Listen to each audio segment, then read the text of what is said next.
xoghayaha u qaabilsan horumarinta caalamiga ah dalkan Ingiriiska Justin Greening ayaa horey ula kulantay madaxweynaha dawladda Soomaaliya Mudane Xasan Sheekh Maxamuud kal hore markii uu yimid magaalada London bishii Febraayo waxaana ay ku dhawaaqday in ay diyaar u yahay xafiiskeedu inuu taageeri doono xagga horumarka iyo nidaamka iyo maamulka dawladda Soomaaliya sidoo kalena xoghayaha ayaa waxa uu la kulmay qaar ka mid ah jaaliyadda Soomaalida ku dhaqan dalkan Ingiriiska meel ku taala galbeedka magaalada London waxaana ka dhawaajisay in dawladda Ingiriisku ay qoondeysay lacag gaaraysa 80 milyan oo gini oo lacagta Ingiriisiga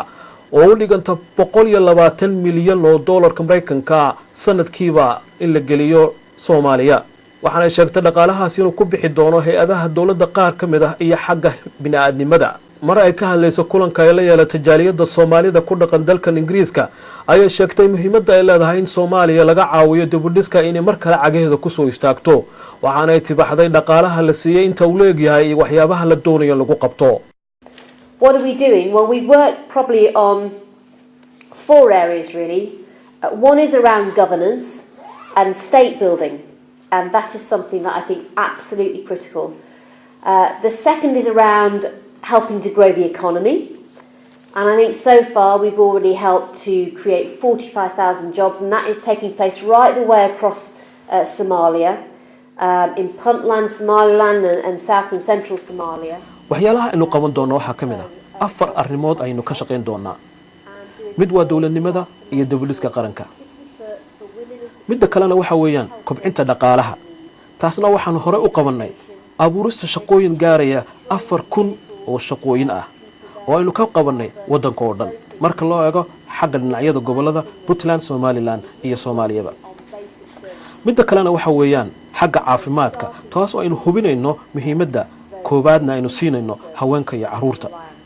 oo ah caafimaadka u baahan yihiin waxbarashada nafaqeynta dawada iyo xagga dhalmada.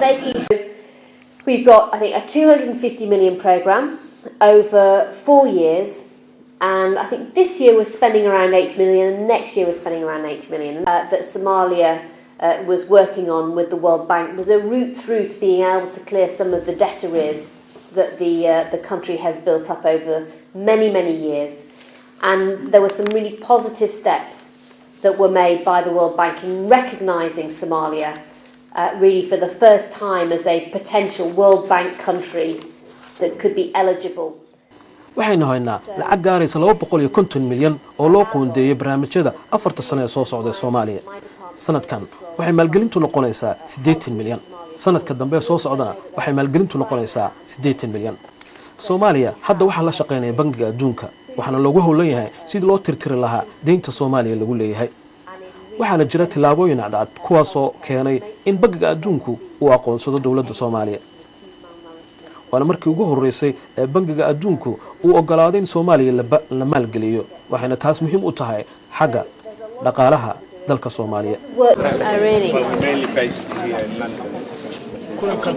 horumarinta caalamiga ah ee dalka Ingiriiska ay la yeelatay jaaliyadda Soomaalida ayaa waxa ka soo qayb galay qaar ka mid ah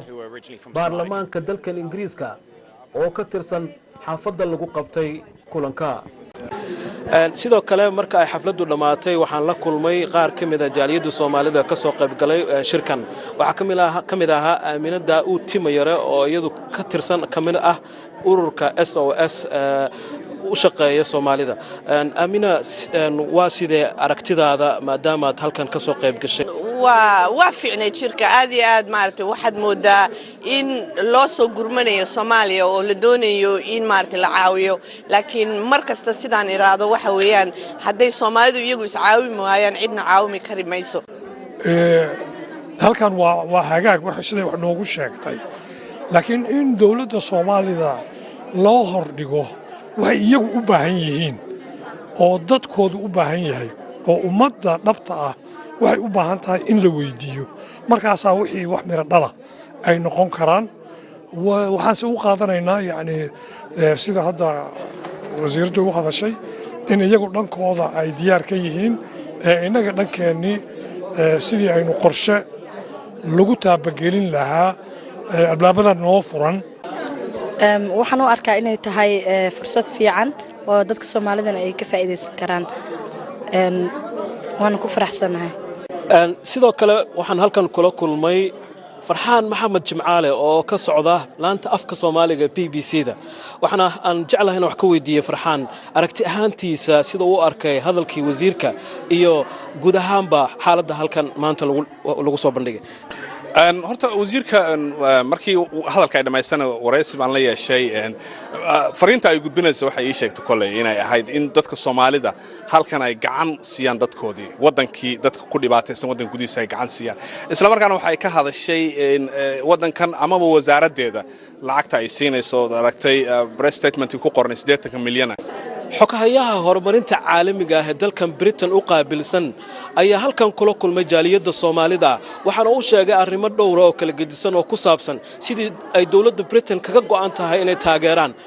Soomaaliya dawladda iyo waliba xagga arrimaha bulshada sida horumarinta iskuulada waxbarashada iyo caafimaadka waxaana ay sheegtay in dawladda Britain ay ka go'an tahay arintaas ay doonayso inay ku qarash gareyso lacag dhan 80 milyan oo geni oo lacagta Ingiriisiga sanadkii waxaana sidoo kale ay kala hadashay arrimo kale oo kamid yihiin Soomaalida qurba joogta ah inay ka qayb qaataan dib u dhiska wadanka sidoo kalena ay taageeraan shirka la doonayo inuu ka dhaco dalka Ingiriiska bisha soo socota ee May 7 Cabdirasaaq Socoto TV qaranka Soomaaliyeed magaalada London